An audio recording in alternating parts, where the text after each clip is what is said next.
Opa, professor Rodolfo já chegando aqui, já vou convidar nosso querido professor Rodolfo. Acabou de entrar aí. Tô vendo que o pessoal tá chegando. Professor Rodolfo, Olá, tudo tudo bom? bem? Estamos lá, firme e forte, esperando que o sinal colabore hoje para a gente poder bater o Sim, nosso papo, meu amigo. sim. Se hoje não der certo, professor, nós vamos ter que arrumar aí sim para o senhor vir ao Espírito Santo, aí vai ter que ser ao vivo. Olha, eu quero dizer o seguinte: dando certo ou dando errado, eu quero ir para o Espírito Santo. Me chama que eu vou. Joia, joia, joia. Tirando as nossas divergências da muqueca, a gente tem Não, é boa, todo um moça. carinho pelo. A divergência da muqueca é insuperável. Mas aí a gente vai fazer o seguinte: eu vou fazer o sacrifício de comer a muqueca capixaba, fingindo que não é uma peixada com coloral, né? Mas aí eu faço todo o charminho e quando o senhor vier aqui, eu lhe trago para comer a muqueca baiana. Aí a gente pode entender a diferença. Olha, eu vou confessar para o senhor que quem me conhece sabe que quando eu chego em Salvador, a primeira coisa que eu faço saindo do aeroporto é parar ali no Acarajé da Cira, no final da praia de Itapuã. Então, significa que Vossa Excelência já tem um bom início de gosto para reconhecer a procedência total da afirmação de que muqueca é baiana. Mas vamos superar esses debates gastronômicos, porque eles são, sem sombra de dúvida, infidáveis. E nesse ponto é mais irrenunciável do que direito fundamental, né? Cada um defendendo a sua muqueca, e vamos discutir o direito aí à sua disposição. Sim, sim, sim. Professor Rodolfo, antes agradecer mais uma vez aí toda a sua disponibilidade, parabenizar, porque eu tenho acompanhado as suas lives e isso é de uma importância muito grande para nós advogados. Aí falo em nome da Advocacia do Espírito Santo, que está sempre aí acompanhando o senhor. É um momento difícil em que a gente está recluso e fazer essa reciclagem para a gente é muito importante. Vou só fazer uma introdução rápida, né? Só para relembrar, o senhor é membro da Academia Brasileira de Direito Civil, membro do Instituto Brasileiro de Direito de Família, membro do Instituto Brasileiro de Direito Civil, membro da Academia de Letras Jurídicas da Bahia e membro da Academia Brasileira de Direito do Trabalho, já tendo sido presidente, vice-presidente, exercido todos os cargos ali. Professor, Joia, a gente já teve aí uma série de medidas provisórias, né, nesse período da Covid. Em especial, o senhor poderia começar falando alguma para a gente aqui sobre a medida provisória 927? A medida provisória 27, ela foi editada. Eu até posso contar uma historinha um pouquinho maior. Precisa entender que nós passamos hoje, no campo do direito do trabalho, por uma retomada do protagonismo que estava um pouco em escanteio pós-reforma trabalhista. Quando a primeira lei sobre a pandemia foi editada, a Lei 13979, né, falando especificamente sobre aquela situação de que a falta ao serviço, seja público ou privado, para um isolamento social, quarentena, alguma recomendação médica. Só isso já fez com que nós tivéssemos que servir à comunidade, explicando a diferença de suspensão para interrupção, trazendo também vários outros elementos nesse sentido, para mostrar para a sociedade como um todo como era importante uma disciplina jurídica das relações de trabalho. E não foi com uma certa, não vou mentir, com uma certa ironia, que a gente viu pessoas que queriam revogar a CLT, dizer que a CLT era fascista, que não servia para mais nada, toda esse mimimi, né? Querendo se valer da CLT, dos dispositivos previstos na CLT, notadamente o 502, 503 para a força maior, ou Fado do Príncipe no 486 para tentar resolver os problemas de suas empresas. E aí, nesse contexto, é que entra a medida provisória 927. Porque a 927 foi a primeira manifestação normativa especificamente trabalhista editada pelo governo para a pandemia. E ela, na verdade, veio no sentido de dar um respaldo normativo para algumas práticas que já estavam sendo feitas, mas sem uma previsão específica. Tanto que a MP 927 trouxe um dispositivo muito esquisito, digamos assim, inédito, heterodoxo, né, de dizer que ela poderia ser aplicada para situações anteriores à sua vigência, né, o que era algo estranho. E o que é que a MP 927 fez? Aí, pensando numa análise crítica, ela, na verdade, trouxe uma disciplina normativa para atos unilaterais do empregador, para determinações empresariais, né, ou seja, no exercício do poder diretivo, que poderiam ser feitas sem a violência do artigo 468 ou artigo 9º da CLT. A ideia especificamente de antecipação de férias individuais ou coletivas sem a observância daqueles prazos previstos na própria CLT, a própria noção do pagamento, né? A ideia de, em vez de pagar antecipadamente, pagar junto com a folha de pagamento no mês seguinte e o terço junto com a segunda parcela do 13º. A própria noção do banco de horas, que nós ensinamos na graduação, o banco de horas é uma perspectiva só e somente só da exploração, de trabalhar e fazer algum tipo de compensação a posteriori para não receber em pecúnia as horas extras. Ora, se a lógica é um banco de horas, eu tenho créditos e débitos, ou seja, eu posso folgar agora para compensar depois. Pensar nisso também na antecipação de feriados, né? A questão também de colocar no teletrabalho ou no home office, né? Sem uma necessária concordância, mas sim apenas na viabilidade prática, tudo de forma unilateral. Essa é uma compreensão interessante para a gente fazer o cotejo da regra da MP 427 com a MP 436. Por quê? Porque qual é o ponto comum entre elas? Isso a gente precisa dizer, né? Que é a ideia de preservação de trabalho e renda. Essa é a ideia. Perceba que, por mais críticas que se possa fazer, eventualmente, ao atual governo federal, ele não entrou numa loucura, e eu vou dizer que essa loucura poderia ocorrer, de estimular a extinção de postos de trabalho. Não, a gente teve no passado presidentes que estimulavam PDVs, PDIs, né, programas de demissão voluntária, para a ideia de enxugar o Estado. Aqui não. Aqui a ideia foi especificamente de manutenção dos postos de trabalho. Na MP 927, através de atos patronais que flexibilizassem algumas regras infraconstitucionais, né, mas que mantivessem os ganhos do trabalhador, pelo menos nominalmente, ainda que se algum desses pagamentos fossem diferidos no tempo. Já a MP 936, ela veio num reclamo específico. Por quê? Porque a MP 927 tinha um dispositivo que era uma nota desafinada na sinfonia, que era o seu artigo 18, né? Que especificamente trazia a possibilidade da suspensão do contrato de trabalho por 1 a 4 meses sem garantia de qualquer renda.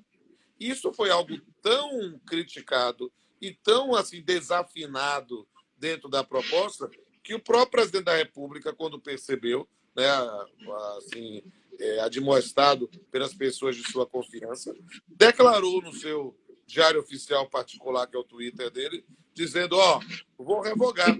E revogou em menos de 24 horas com a MP 928, né? Uma MP só para revogar um MP, né? Revogar uma parte do MP, um artigo do MP. Então, ele fez isso dentro dessa linha de manter a coerência da MP 927. Mas a ideia da suspensão continuou e logo em seguida foi editada a MP 936, aí sim com uma perspectiva muito interessante, que era o quê? De sair da ideia do ato unilateral mas ir para o acordo, ou seja, com o negócio jurídico, anuência de empregado e empregador. Para quê? Para dois pontos polêmicos. Uma redução do salário, uma redução proporcional da jornada, ganho. E aí, o que é que aconteceu? O governo colocou algum tipo de valor dentro do benefício emergencial, que não recompõe totalmente, mas garante alguma renda, ainda que numa proporcionalidade do seguro-desemprego. Note que essa aí sim é uma medida mais coerente, só que de constitucionalidade duvidosa, numa ideia de um direito do trabalho da crise, ou direito do trabalho de exceção, né? Na ideia de que essa redução do salário, na verdade, redução da jornada proporcional ao salário, nós poderia ser feito por acordo individual, o que gerou a ação direta de constitucionalidade 6363, né, que no final, ao fim e ao cabo, superada a questão da liminar do ministro Ricardo Lewandowski, reconheceu a possibilidade de, nessa situação de pandemia, haver a redução de salários pela via individual. Era algo, e eu não preciso mentir nisso, porque eu entrei numa maratona de lives desde que entrou no isolamento, e eu tenho falado sobre isso. Eu não tinha a menor sombra pálida de dúvida de que o Supremo ia reconhecer a constitucionalidade. Eu falei isso em quase todas as lives que eu mencionei, até nas lives posteriores à concessão da liminar, em que as pessoas então vai nesse sentido. Não vai, não vai. O Supremo vai reconhecer a constitucionalidade. E reconheceu. Eu só lamento os fundamentos pelo qual ele reconheceu. Porque eu acho que ele poderia ter ido na ideia da excepcionalidade e muito mais na construção da proporcionalidade do salário.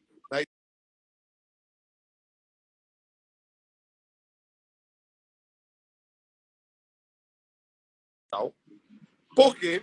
Porque quais são os fundamentos que eu lamento? Os fundamentos de depreciação do movimento sindical, o que nunca fez bem para o direito do trabalho brasileiro. Ou para qualquer forma de direito do trabalho em qualquer país do mundo, é preciso se respeitar a atividade sindical. É preciso entender que o direito do trabalho nasce no direito coletivo do trabalho, na atuação dos sindicatos, no combate. E isso é importante. Perceba que situações de desvios de conduta, situações de abuso de, de poder, situações propriamente de condutas antissindicais, exemplo, sindicato querendo cobrar para negociar, isso tem que ser denunciado. Isso não é algo aceitável, mas isso não é o sindicalismo de verdade. Aqui é importante a gente perceber a importância do sindicato, né, para, digamos assim, ter nesse ponto uma atuação com os trabalhadores, no sentido de dar uma conformidade, garantir paz nas relações de trabalho, mas também para dar um mínimo de segurança ao empregador.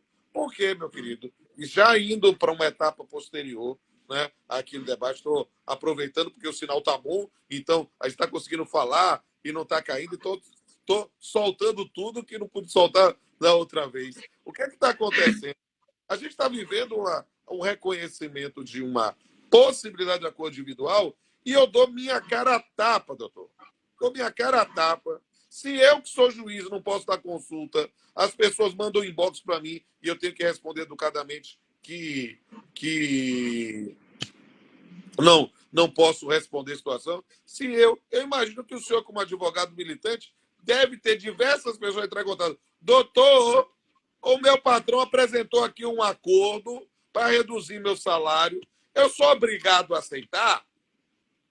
E é aquela situação que quem entende e procura prestigiar o direito do trabalho fica, digamos assim, com o coração balançado. Porque qual é a resposta técnica? Você não é obrigado a assinar nada, porque é um acordo, não é uma determinação lateral. Mas não dá para garantir o seu posto de trabalho.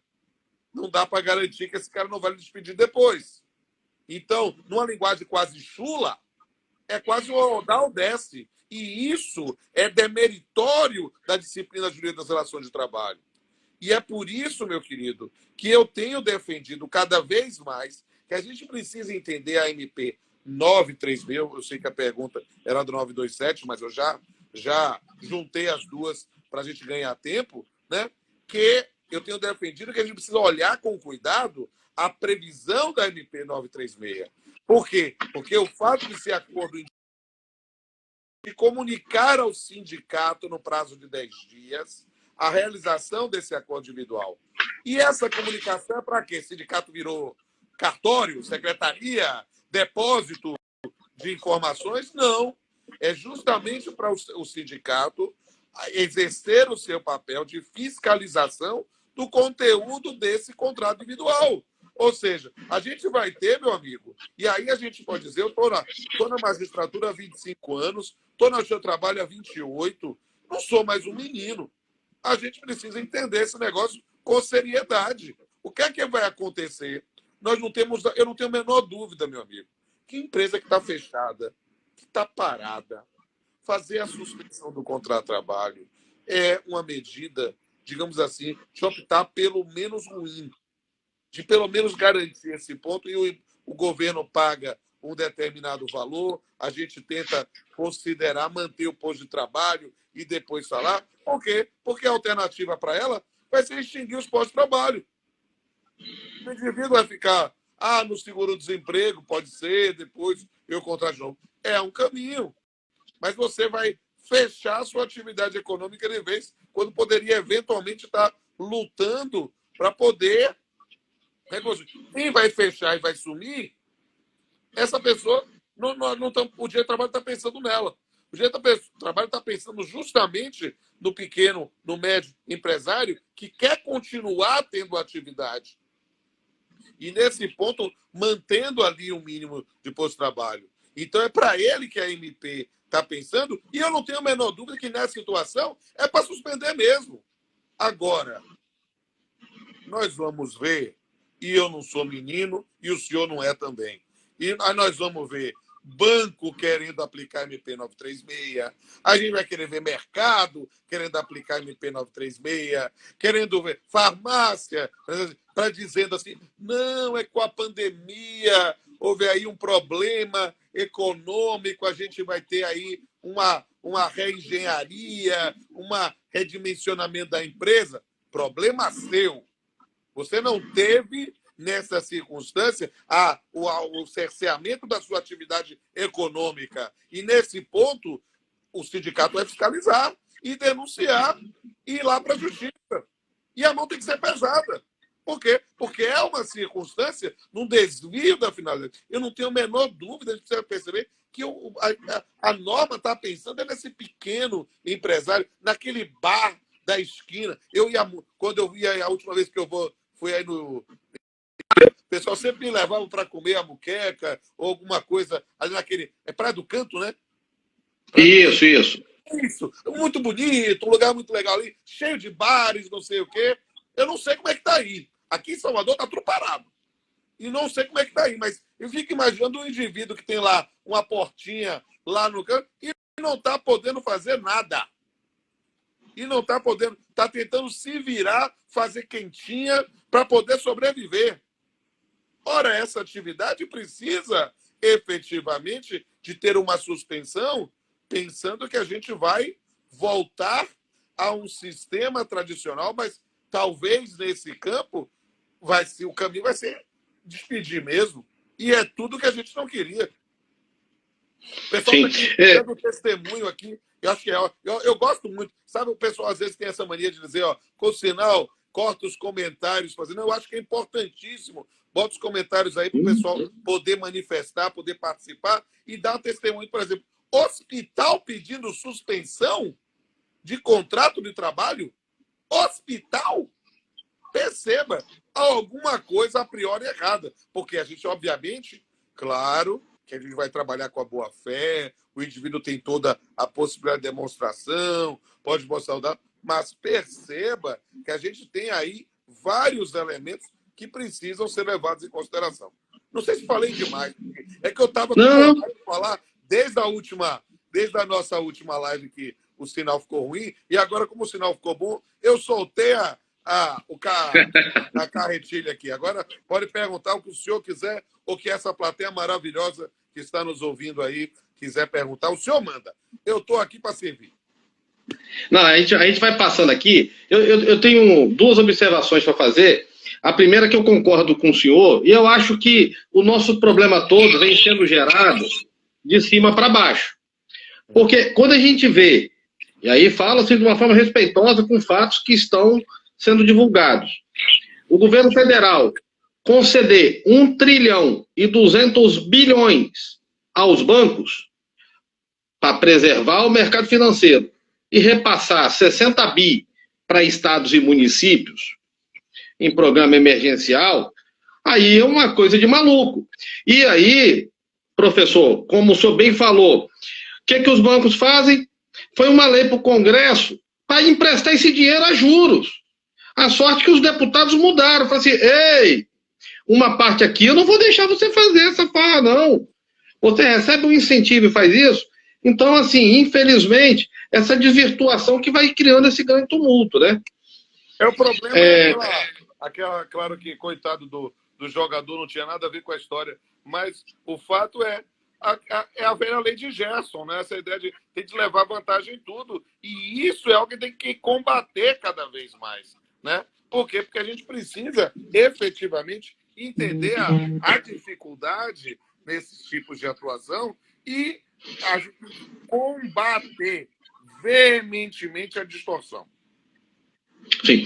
Agora, eu vou confessar que eu ganhei a noite nos primeiros 20 segundos com uma manifestação do senhor, quando o senhor falou o seguinte, que nós vínhamos de um momento terrível de esvaziamento da Justiça do Trabalho, se falando em fechar a Justiça do Trabalho, a advocacia trabalhista, uma parte, procurando uma nova área, indo muito para a área previdenciária, porque reforma, vai vir todo um espaço, e isso aí reacendeu.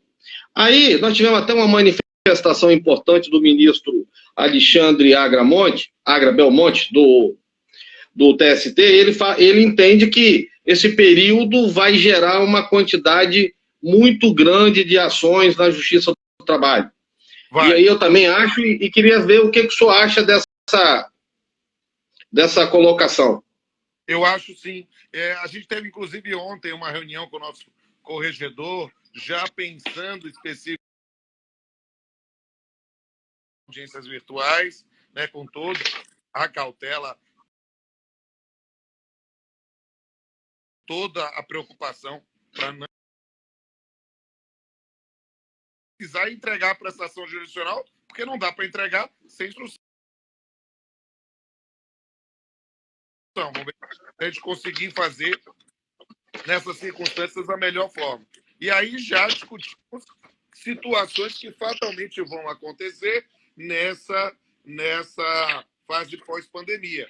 Por quê? Porque não tenho a menor dúvida que vamos ter ações para se discutir eventuais desvios dessa hipótese da redução do trabalho, da redução da jornada, redução do contrato de trabalho, da remuneração. Vamos ter da imagem. Espero que melhore e a gente possa continuar falando. Mas eu não tenho dúvida que a gente vai ter muitas ações também para eventuais distorções da questão do teletrabalho, porque a lógica do teletrabalho, do artigo 62, inciso 3º, é um trabalho por atividade. Por atividade. Ou seja, em que você não tem um controle de jornada. O que está acontecendo? Isso é um fenômeno que está acontecendo no país todo. As pessoas estão trabalhando em casa, quem está trabalhando em home office está trabalhando muito mais do que se trabalhasse dentro do estabelecimento. E aí o indivíduo, eu não vou receber alguma hora extra, a priori não, porque você está enquadrado nessa situação do teletrabalho. Mas se teve forma de controle de jornada, e obviamente a necessidade de fazer a prova disso vai ser fundamental, né? Podemos ter uma situação como essa. E mais, quero dizer isso, olha, não estou sendo trombeta no apocalipse, não quero pensar que é mais dor de profecia, mas eu não tenho a menor dúvida, doutor, menor dúvida, doutor, que na questão do teletrabalho, nós vamos ter um campo amplo para muitas discussões trabalhistas. Sabe por quê? Porque, olha só, fizeram uma redução de salário com redução proporcional da jornada. O texto era dúbio. Será que isso aplica para o artigo 62 ou não? Veio o decreto regulamentador sobre o tema, portaria, e disse que é aplicável para o artigo 62, que é aplicável para o pessoal do teletrabalho. Mas aí eles vão ter que ter uma redução da sua atividade para poder ter uma redução do seu salário.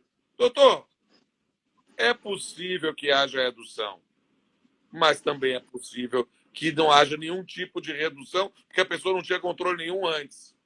E se o indivíduo demonstra que a atividade que ele exercia continua sendo exatamente a mesma, porque ele já estava no teletrabalho antes, meu amigo, espaço amplo para postulação trabalhista. Eu não estou falando de proteção ao trabalhador, não, estou falando de proteção. Foi a justiça que se preveniu para isso tudo. O processo já é eletrônico. Nós que advogamos também na justiça comum, a gente sabe o que a gente está sofrendo hoje. Protocolando petições por e-mail. Aí o senhor imagina que fisicamente já está difícil você conseguir toda aquela informação por e-mail. E esses dias eu fui questionado por conta de um grande volume que eu juntei num e-mail, mas é uma loucura, né? Coisa que hoje a gente já não tem esse problema com a Justiça do Trabalho. Eu já não uso e-mail há muito tempo. Acho que já está virando uma forma dinossauro de comunicação. A gente trabalha com mecanismos muito mais rápidos em sistemas hoje, né? E isso, na verdade, a gente precisa estar preocupado porque as pessoas, sabe, enquanto o seu trabalho marcha em velocidade leopardo, os outros a passo de cágado. A gente precisa entender isso, é complicado. E isso, na verdade, é uma tradição histórica do seu trabalho de ser muito mais sério nesse ponto. Eu costumo dizer, quando eu dou aula de processo de trabalho, que quando eu falo, por exemplo, da nossa apropriação de determinados institutos ou procedimentos, é impressionante. Os juizados especiais, a Lei 9.099, na verdade, é uma cópia mal copiada do nosso processo tradicional. O Bacenjude foi criado em convênio para a justiça comum. Ficou um ano sem ninguém fazer nada. O seu trabalho fez, bombou. Desconsideração da personalidade jurídica entra no ordenamento brasileiro por causa da lei antitruste e do Código de Defesa do Consumidor, mas era lá a ideia abstrata, não sei o quê. Quando pegou no seu trabalho, bombou. Ou seja, a gente atua há anos dando uma celeridade que mostra, na verdade, o nosso condutor. E eu digo, doutor, com toda a liberdade, eu me irmano no senhor nessa circunstância de acho que esse barulho, eu vou ser quase... Hoje eu estou meio verborrágico. Esses latidos, né? Esses discursos de ódio de fim do seu trabalho, esse momento está sendo superado. Eu diria já se superou. Mas aí eu tenho que falar também com carinho. Dizer, temos que continuar vigilantes. Por quê? Porque este filme de terror que passou há bem pouco tempo pós-reforma trabalhista, ele já tinha passado no final dos anos 90. E não tenha dúvida que em outros tempos pode voltar a ver. Por isso que a gente deve confiar, mas vigiar, sabe? Fechar um olho e o outro aberto, né? Ficar de olho. Sim. Sim. Agora, professor, eu queria que o senhor... O doutor Mário César, grande advogado e que cuida de uma lista do WhatsApp sensacional, que é o Saber Não Ocupa Espaço, com juristas do país todo, gente muito boa. Ele fica dizendo que eu vou ser presidente da República, eu digo que ele vai ser meu primeiro-ministro. Eu digo, só não dá porque eu sou juiz, então não tenho vocação para esse tipo de coisa, não. Vou continuar no meu processo de trabalho. Nem para ministro da Justiça? Não. não. Me deixe com meus processos. Tá certo. Professor, eu queria que o senhor comentasse agora, passou despercebido por muita gente, e acho que também não foi dada a divulgação que deveria ter sido dada, da decisão recente do Supremo com relação ao artigo 29 da MP 927, né? Que fala: os casos de contaminação por coronavírus não serão considerados ocupacionais. E aí o Supremo afastou. Me parecia totalmente absurdo, né? Só falta isso agora. O sujeito sai de casa só para trabalhar, e aí acredito que esse vai ser o grande nexo de provas de uma série de ações judiciais. A quem pertence o ônus dessa prova? E aí eu queria só que o senhor tecesse um pouquinho de comentário aí sobre isso. Sem nenhum problema. É preciso entender que quando o Supremo afasta a força desse artigo 29 da MP 927, né, na verdade, o que ele está dizendo? Está restituindo as coisas ao status quo ante.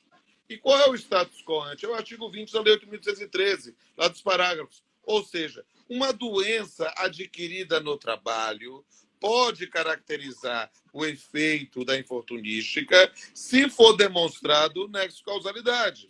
A ideia, basicamente, é essa. Por quê? E é o que assusta muitas vezes decisões do Supremo, né? Quando a gente vê a conclusão, que a gente até concorda, mas às vezes a gente se assusta com a fundamentação. Porque a fundamentação foi toda construída com base na decisão do ano passado em relação da possibilidade do reconhecimento de responsabilidade civil objetiva do empregador por dano ao empregado, numa questão de acidente de trabalho. E seguindo a coerência daquilo, aí ele afastou. Mas perceba, a lógica não é essa. É possível, sim, haver uma responsabilidade civil objetiva do empregador no acidente de trabalho. O artigo 7º, inciso 28 da Constituição não é um impedimento. E eu fui a primeira pessoa a escrever sobre isso no país, lá no meu livro com o Pablo, a ponto de, no livro, um livro de direito civil, embora escrito por um juiz estadual com um juiz do trabalho, a gente abriu uma nota de rodapé lá para dizer, olha, nesse ponto a posição do livro é essa, da possibilidade, mas os autores divergem. Está escrito até hoje lá. Eu sempre defendo a possibilidade de haver responsabilidade civil objetiva e Pablo mais simpático a responsabilidade civil subjetiva. O que eu nunca disse é que a responsabilidade civil tem de ser objetiva. Não, ela pode ser em situações de risco acentuado. Eu não tenho a menor dúvida, doutor, que, por exemplo, nos hospitais, em relação à contaminação do pessoal que está na frente de luta, que nós estamos com uma guerra com um inimigo invisível e silencioso, e dentro dessa guerra, os nossos heróis, os nossos soldados são os profissionais de saúde. Então, nesse ponto, nós temos realmente um pessoal que pode contrair, e isso pode ser de um risco acentuado da atividade. Agora, tanto eu quanto o senhor podemos contrair, inclusive no trabalho. Só que nessa circunstância nós teremos que provar que houve isso e com um elemento subjetivo, ou seja, um descumprimento do empregador de fornecer EPI ou algo do gênero. Aí entra na regra geral. Então, para mim, a decisão do Supremo Tribunal Federal merece aplauso, sim. Agora, o que é complicado é em função desse mundo das fake news. Por quê? Porque quando saiu a decisão do Supremo Tribunal Federal nesse ponto, o que eu recebi de WhatsApp do pessoal dizendo agora coronavírus é acidente de trabalho de cara. Peraí, meu filho, não foi isso que o Supremo quis dizer. Então, a gente precisa efetivamente compreender os efeitos da decisão do Supremo. E essa pergunta é excelente. Está vendo? Olha que coisa boa. Se a gente tivesse feito o nosso café jurídico na data, a gente não tinha esse assunto para conversar. Sim. Agora, professor Adolfo, nós temos recentemente, voltando àquela decisão do Supremo sobre a MP 936, nós tivemos a primeira decisão do ministro Lewandowski e logo em seguida ele submeteu ao plenário e o plenário deu aquela decisão. E logo em seguida me chamou a atenção, eu cheguei a conversar com o senhor da vez passada, mas a transmissão não estava boa, o professor Lenin Streck, ele fez uma manifestação interessante. Ele fala assim, ó, nós não podemos ter um juízo constitucional de exceção. E aí, conversando com o professor Bezerra Leite colocou na mesma situação. E a gente colocou uma angústia, porque a gente sempre esperou da Corte Suprema um respeito aos seus precedentes. E aí, o medo e o risco que é você criar precedentes para esse momento. Vai se criar, está correto criar alguns precedentes na Constituição? Eu queria que o senhor comentasse um pouquinho essa manifestação do professor Lenin Streck, que ele fala assim, ó, a gente não pode criar um juízo constitucional de exceção. Eu fiz uma live com o próprio Lenin Streck, que foi sensacional. Eu quero pedir aos amigos que estão nos seguindo, às amigas que estão nos seguindo, que vejam lá meu canal no YouTube. Eu tenho transcrito, tenho colocado todas as lives que são disponibilizadas lá, para que vocês possam pesquisar, pegar informação, ver debates muito bons. E fiz também com um jovem juiz do trabalho de Pernambuco, Leandro Fernandes, nessa ideia de um direito do trabalho da crise e um direito do trabalho de exceção. Nós estamos, na verdade, qual é o precedente perigoso do Supremo? Na verdade, o problema da decisão do Supremo não é ela em si, não é o fato de se reconhecer pela via individual ou coletiva. Não é isso. A questão maior é admitir a excepcionalidade da pandemia, autorizar passar por cima de regras constitucionais. Isso é o complicado. A gente poderia chegar à mesma conclusão do Supremo sem precisar fazer todo um discurso de fundamentação, de realismo jurídico, de consequencialismo, de achar que, nesse ponto, está tudo resolvido se fosse feito para a situação. Por quê? Porque imaginar medidas excepcionais nós vamos ter sempre com muita frequência. Por quê, meu amigo? Tenho que dizer com absoluta liberdade, acordando realmente para a nova realidade. Não vamos voltar ao normal. O normal não existe mais. O normal é o passado. Nós vamos construir uma nova normalidade a partir de agora. E a gente precisa estar ligado e não ser desse ponto bobo e inútil para o desmanche dos direitos trabalhistas. Sim, sim. Professor Rodolfo, eu tenho até falado sobre essa nova realidade que a gente vai viver. A maioria dos advogados, eu estou vivendo isso aqui no meu escritório, e acredito que a maioria dos advogados estão vivendo, como é que a gente vai se adaptar a esse novo momento. Não vou voltar mais à situação anterior. Eu vivi uma situação que acredito que o senhor viveu, que foi a mudança da máquina de escrever para o computador. Sim. Eu lembro que quando eu acabei de comprar minha primeira máquina eletrônica que fazia tudo, 2 meses depois, meu colega comprou um computador novinho. E aí eu fiquei até acanhado, eu com minha maquininha ultra, e ele do lado com o computador, né? Então, ou seja, eu não aproveitei nada da minha máquina. Diga-se de passagem, quando eu comecei na faculdade de Direito, eu tinha que estudar Direito e tinha que ter um curso de datilografia para ser um bom advogado. Hoje, eu falo que... Eu não fiz só curso de datilografia, eu fui servidor da Justiça, eu fiz prova de datilografia para virar servidor do seu trabalho. E era prova eliminatória mesmo. E era em máquina manual, meu amigo, para fazer a prova. Olha só. Depois, a gente já entrava na Justiça, já trabalhando com máquina elétrica, mas a prova do concurso era manual. Pá. E eu achava o máximo que eu acabei desenvolvendo uma boa técnica para datilografia, e aí eu datilografava bem rápido, mas era um mundo diferente. A gente passou para o computador e passou para outras formas, né, de comunicação. É engraçado que eu estava acostumado a sentenciar, pegar os processos, botar na mala do carro, e os juízes tomaram posse outro dia, tudo pega no pendrive, nem isso mais, é tudo no sistema. Ninguém anda mais com o processo na mão, porque não tem mais processo físico na mão, entende? A gente, às vezes... O senhor chegou a fazer sentença com papel de carbono? O senhor chegou a fazer sentença com... Sim. Fiz, na Não. verdade, eu como juiz, eu já peguei, eu tomei posse como juiz em 95. Aí eu já fazia sentença impressa, né? Mas naquela impressão que tinha o carboninho, né? Mas como funcionário, eu já datilografei sentenças dos juízes no carbono mesmo. Lá já fiz isso, eu entrei em 92, eu não tenho problema não. A alternativa para ficar velho é morrer cedo. Eu quero ficar bem velhinho, porque eu quero ter mais experiência para dizer para meus filhos. Sim. Professor, nós estamos chegando ao final, a conversa Ótimo, olha boa. que bom esse papo. Estou adorando esse papo. A gente, na outra vez, fiquei tão frustrado que a gente estava doido para conversar e o sinal não dava. Eu estava aqui. Agora que bom que o sinal funcionou. Fiquei até com medo do sinal cair antes, mas agora tá bom. Estou mudando aqui de posição. Vamos lá, diga aí. Sim, eu fui informado que assim que o comércio de Salvador abrir, o senhor vai comprar seu novo violão, que ele está com defeito, e vai participar do nosso café jurídico na sexta-feira.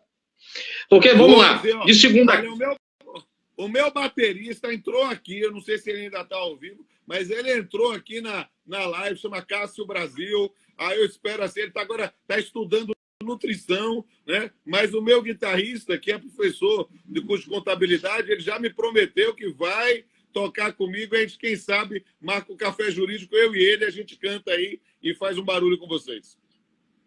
Tá. De segunda a quinta, o nosso café jurídico, a gente conversa todo esse assunto sério. Na sexta-feira é um café jurídico com cultura. E a gente já trouxe alguns juristas aqui que tocam piano, tocam violão, que cantam. O professor Bezerra Leite falou que quer participar também. Grande figura. Já fiz uma live com ele, vou fazer outra aí. A gente vai anunciar o card nos próximos dias, mas é muito legal e o Bezerrinha é sensacional. Ó, eu vou fazer uma coisa, só porque eu sou homem de palavra, para mim o fio de bigode já vale. Eu vou, quando terminar essa live, já vou dar o telefone do meu guitarrista aí para a Daniela Lopes aí, que é a secretária eficientíssima aí da ESA, né? E ela vai entrar em contato, vai marcar com ele o dia que ele possa passar aqui, a gente senta de máscara mesmo e vai tocar com vocês ainda nessa pandemia, se Deus quiser. Maravilha. Professor, eu vou pedir para o senhor fazer uma última consideração. Eu vou reiterar que os primeiros 20 segundos foram maravilhosos. Toda a manifestação do senhor foi excelente, mas ouvir juízes, advogados, servidores, assim, acalmou o coração da gente, esse momento difícil que a gente vivia, e dizer que o senhor é uma pessoa queridíssima aqui no Espírito Santo, manifestação do nosso Bezerra Leite, falei com o senhor da outra vez, hoje eu falei cedo com o Cristóvão, que foi colega do senhor no mestrado. Diga para ele que quando eu for aí de novo, eu faço questão da gente comer alguma coisa. Nem precisa ser muqueca, pode ser alguma outra coisa para não ter briga. Sim.